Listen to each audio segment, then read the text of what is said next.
Bonjour, bonsoir, comment ça va aujourd'hui les enfants? Ça va le confinement?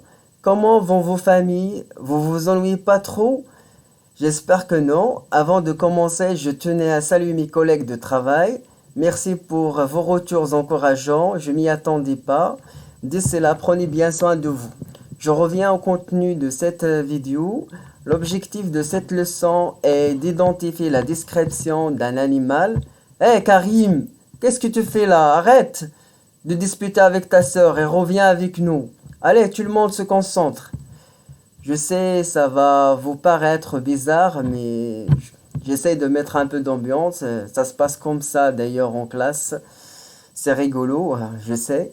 Alors, je vais commencer par rappeler ce qui a été étudié dans la séquence précédente.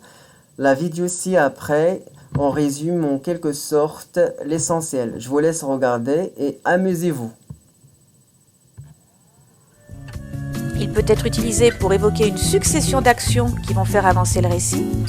Et enfin, il peut être utilisé pour exprimer une action unique qui ne se déroule qu'une seule fois. Quelles sont maintenant les valeurs de l'imparfait?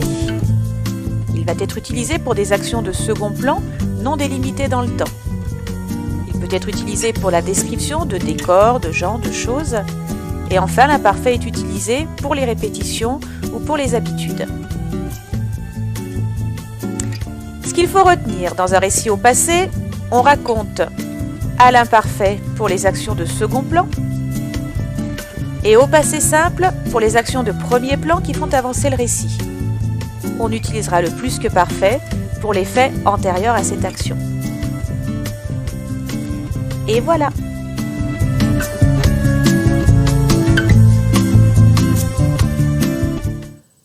Avant de lire le texte page 144, je vous invite à regarder ce document pour enrichir votre vocabulaire.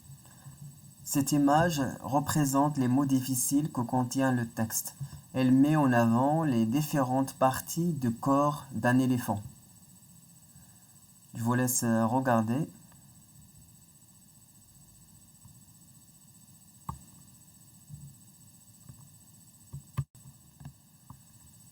Je vais lire le texte.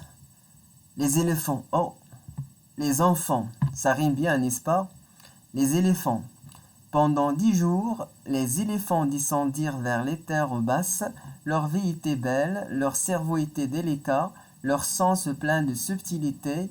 Ils avaient la vision précise, l'odorat fin, le tact sûr, l'ouïe vive.